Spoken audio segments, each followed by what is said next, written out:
बच्चों आज फिर से, चूँकि आप लोगों को पता है कि बोर्ड परीक्षा 2024 22 मार्च से है।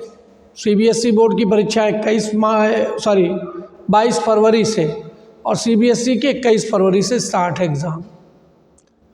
आपका फिजिक्स का पेपर जो है वो 4 मार्च या 7 मार्च के आसपास है। सीबीएसई का 7 मार्च को, यूपी बोर्ड का 4 मार्च को। तो अब आपको ध्यान रखना है कि हमको इस बीच में अपनी पूरी तैयारी कंप्लीट कर लेनी है। पर्याप्त समय है आपके पास अभी भी अगर आप कायदे से तैयारी में जुटेंगे तो आप फिजिक्स को बहुत अच्छे से तैयार कर पाएंगे। बहुत सारे बच्चे हैं जो लगातार क्वेश्चन पूछ रहे हैं कि इन क्वेश्चनों के आंसर दिए जाएं, तो उसी क्रम में नाभिक का पार्ट 2 आज हम लेकर के आए, न्यूक्लियस का। इसमें से हमने कुछ क्वेश्चंस निकाले हैं। जैसे पहला क्वेश्चन हमने द्रव्यमान क्षति का लिया हुआ, मास डिफेक्ट क्या होता है। तो द्रव्यमान क्षति है क्या? द्रव्यमान क्षति जब किसी नाभिक का निर्माण होता है तो नाभिक का वास्तविक द्रव्यमान उसके भीतर उपस्थित न्यूक्लियनों के द्रव्यमान से कुछ कम रह जाता है। नाभिक के भीतर जो कण पाए जाते हैं उनको न्यूक्लियन कहते हैं। नाभिक के भीतर पाया जाता है न्यूट्रॉन और प्रोटॉन। तो जब किसी द्रव्यमान क्षति की परिभाषा, पहला question, what is the mass defect. तो मास डिफेक्ट क्या है, द्रव्यमान क्षति है क्या?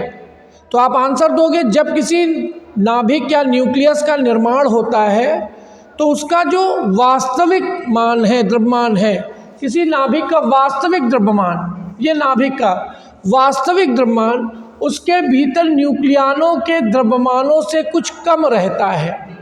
इसी अंतर को हम लोग द्रव्यमान क्षति कहते हैं। द्रव्यमान क्षति डेल्टा एम बराबर नाभिक का वास्तविक द्रव्यमान, नाभिक का, यहाँ से लिखेंगे, दिखेगा नहीं, यहाँ से देखिए, द्रव्यमान क्षति बराबर न्यूक्लियनों का कुल द्रव्यमान माइनस नाभिक का वास्तविक द्रव्यमान। वास्तविक द्रव्यमान डेल्टा एम बराबर, द्रव्यमान क्षति को डेल्टा एम से लिखेंगे तो न्यूक्लियनों का कुल द्रव्यमान, न्यूक्लियन यानी नाभिक के भीतर स्थित कण, प्रोटॉन और न्यूट्रॉन, तो प्रोटॉनों का कुल द्रव्यमान होगा Z टाइम्स MP। MP क्या है, एक प्रोटॉन का द्रव्यमान, और Z क्या है, प्रोटॉनों की संख्या, plus A minus Z into Mn। A है द्रव्यमान संख्या और Z है परमाणु क्रमांक। ठीक है, दोनों को आपस में घटा दोगे तो न्यूट्रॉनों की संख्या मिल जाएगी, न्यूट्रॉन का द्रव्यमान है। इसका कुल द्रव्यमान जो है वो अधिक होता है किससे, नाभिक के द्रव्यमान से। तो जब कुल न्यूक्लियनों के द्रव्यमान में से नाभिक का द्रव्यमान घटा देंगे तो हमें द्रव्यमान क्षति मिल जाएगी। क्लियर हो गया? द्रव्यमान क्षति समझ में आ गई सबको? सेकंड क्वेश्चन आता है आपका, किसी नाभिक की बंधन ऊर्जा से आप क्या समझते हैं, what is the binding energy of nucleus. तो आपका आंसर होगा, किसी नाभिक को दी गई वह न्यूनतम ऊर्जा जिससे नाभिक के भीतर उपस्थित न्यूक्लियंस अनंत दूरी पर चले जाएं, यानी उनको सेपरेट करने के लिए, ठीक है, उनको अलग अलग करने के लिए जितनी न्यूनतम ऊर्जा की आवश्यकता होगी उसे हम क्या कहेंगे, नाभिक की बंधन ऊर्जा कहेंगे, बाइंडिंग एनर्जी ऑफ न्यूक्लियस कहेंगे। फिर से एक बार बंधन ऊर्जा की परिभाषा, किसी नाभिक को दी गई बंधन ऊर्जा की परिभाषा में यहाँ लिख सकते हैं, बंधन ऊर्जा किसी नाभिक को दी गई वह न्यूनतम ऊर्जा जिससे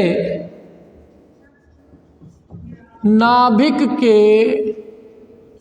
न्यूक्लियंस न्यूक्लियॉन्स अनंत दूरी पर चले जाएं, अनंत दूरी पर चले जाएं। ठीक है, नाभिक की बंधन ऊर्जा कहलाती है, नाभिक की बंधन ऊर्जा कहलाती है। ये आपका आंसर होगा बंधन ऊर्जा की। बंधन ऊर्जा को सामान्यतः हम लोग ईबी से लिखते हैं, binding energy of nucleus. EB बंधन ऊर्जा बराबर द्रव्यमान क्षति, द्रव्यमान क्षति गुणे सी स्क्वायर, जहाँ सी प्रकाश की चाल है, जहाँ सी प्रकाश की चाल। ठीक है, तो बाइंडिंग एनर्जी ईबी बराबर फार्मूला बन जाएगा delta M into C square, और डेल्टा एम बराबर क्या होता है आप जान ही रहे हो, Z M P plus A minus Z M N minus M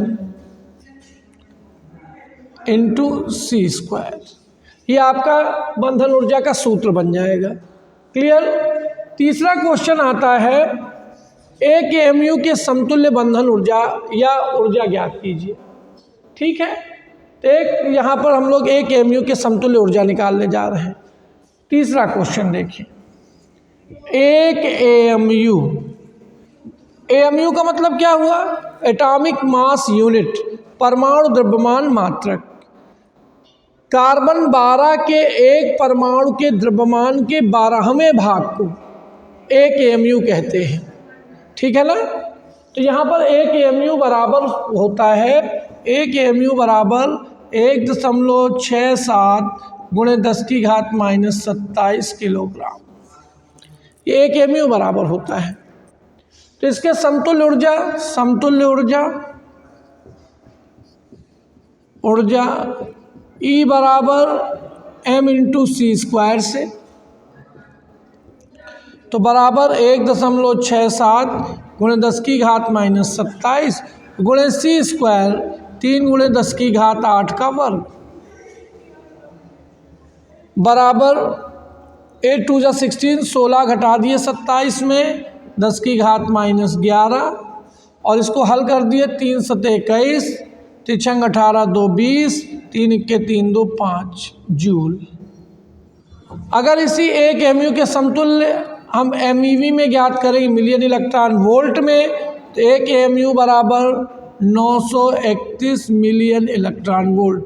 ये कैसे हमने निकाल दिया, तो मिलियन इलेक्ट्रॉन वोल्ट में बनाने के लिए जूल को किससे भाग कर देंगे, अगर जूल को हम 1.6 इंटू 10⁻13 से भाग कर देंगे तो ये आंसर किस में कन्वर्ट हो जाएगा, मिलियन इलेक्ट्रॉन वोल्ट। अगर हम इसको इससे भाग कर देंगे तो हमको ये आंसर मिलने वाला है। ठीक है ना। तो यहाँ पर आपको ध्यान रखना है। ठीक है, एक एमयू के समतुल्य ऊर्जा कितनी होती है, 931 मिलियन इलेक्ट्रॉन वोल्ट। अगला क्वेश्चन देखें, नाभिकीय विखंडन से आप क्या समझते हैं। नाभिकीय विखंडन क्या है, जब भारी नाभिकों में न्यूट्रॉनों की बमबारी की जाती है तो यह भारी नाभिक अपेक्षाकृत 2 बराबर द्रव्यमानों के नाभिकों में टूट जाता है और अपार ऊर्जा मुक्त करता है। इस घटना को नाभिकीय विखंडन कहते हैं। जैसे हम लोग बात करें यूरेनियम 92 यूरेनियम 235 की, ये नाभिकीय विखंडन का एग्जाम्पल है। नाभिकीय विखंडन, नाभिकीय विखंडन, तो 92 यूरेनियम 235 प्लस 0N1, जब हम इसको हल करते हैं तो 92 यूरेनियम 236, ये यूरेनियम को अवशोषित, ये न्यूट्रॉन को अवशोषित कर लेगा, और जब ये यूरेनियम 36 बना 236, तो ये बहुत तीव्र विखंडनी होता है। ये अपने आप टूट जाएगा, स्वतः टूट जाएगा। ये टूटेगा 56 BA 144 plus 36 KR 89 plus 3 into 0N1 plus 200 million electron volt ऊर्जा। 200 मिलियन इलेक्ट्रॉन वोल्ट ऊर्जा। तो यहाँ देख रहे हैं आप, एक यूरेनियम टूट रहा है तो 9 4 13 1 14 9 4 13 3 17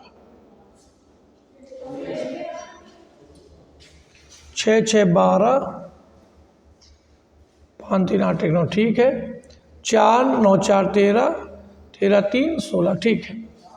तो ये आपका विखंडन बनेगा। तो आप देख रहे हैं कि एक यूरेनियम नाभिक टूट रहा है तो आपको प्रत्येक नाभिक के टूटने पर कितनी ऊर्जा मिल रही है? 200 मिलियन इलेक्ट्रॉन वोल्ट, ठीक। तो इस क्रिया को हम लोग कौन सी क्रिया कहते हैं? नाभिकीय विखंडन। अब प्रश्न आता है नाभिकीय विखंडन में श्रृंखला अभिक्रिया से आप क्या समझते हैं? श्रृंखला अभिक्रिया, तो आप जानते हैं जब यूरेनियम में न्यूट्रॉनों की बमबारी की जाती है तो एक उचित परिस्थिति में ये यूरेनियम न्यूट्रॉन को अवशोषित करके विखंडन शुरू कर देते हैं। और आपने देखा कि जब एक यूरेनियम का विखंडन हुआ तो 3 न्यूट्रॉन मिले। अब ये 3 न्यूट्रॉन अगले 3 यूरेनियम के पास जाएंगे और वो जब 3 यूरेनियम को विखंडित करेंगे तो 3 तरह का 9 यूरेनियम बनेंगे। 9 यूरेनियम विखंडित 9 न्यूट्रॉन बनेंगे। वो 9 यूरेनियम को विखंडित करेंगे तो 27 न्यूट्रॉन उपस्थित होंगे। तो इस प्रकार से लगातार एक श्रृंखला बनती चली जाती है, उसे ही हम लोग क्या कहते हैं? विखंडन की श्रृंखला अभिक्रिया। आप उत्तर दोगे विखंडन की श्रृंखला अभिक्रिया में कि जब किसी नाभिक यूरेनियम नाभिक का विखंडन होता है तो 3 न्यूट्रॉन उत्पन्न होते हैं या 3 न्यूट्रॉन अगले 3 नाभिकों के पास जाते हैं जिससे 9 न्यूट्रॉन उत्पन्न होते हैं या 9 न्यूट्रॉन अगले 9 नाभिकों के पास जाते हैं जिससे 27 न्यूट्रॉन उपलब्ध होते हैं। इस प्रकार से विखंडन की एक श्रृंखला बन जाती है और यह क्रिया तब तक चलती रहती है जब तक कि संपूर्ण नाभिक विखंडित ना हो जाए। तो इस घटना को हम लोग कौन सी घटना कहेंगे?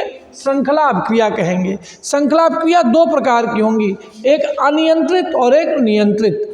अनियंत्रित श्रृंखला अभिक्रिया तब तक होती रहती जब तक कि नाभिक सारे विखंडित नहीं हो जाते और अपार ऊर्जा मिलती है। इस पर आधारित है आपका एटम बम। एटम बम जो है अनियंत्रित श्रृंखला अभिक्रिया का उदाहरण है। और नियंत्रित श्रृंखला अभिक्रिया जो होगी उसका उदाहरण है नाभिकीय रिएक्टर या परमाणु भट्ठी। इसमें क्या होता है, हम कुछ तकनीकी की सहायता से कुछ न्यूट्रॉनों को रोक देते हैं और केवल कुछ न्यूट्रॉन ही आगे विखंडन के लिए जाते हैं जिससे हमको पर्याप्त ऊर्जा मिलती है जो रचनात्मक कार्यों में व्यय होती है। तो इस प्रकार से नियंत्रित श्रृंखला अभिक्रिया आ जाएगी। ठीक है, आशा है ये क्वेश्चन आपको समझ में आए होंगे। आपको नाभिक का पार्ट 3 मिलेगा। नाभिक के पार्ट 3 में आपको आगे के क्वेश्चन नाभिकीय संलयन, ऊर्जा के स्रोत क्या हैं सूर्य में और क्रांतिक साइजात के बारे में बताया जाएगा। धन्यवाद।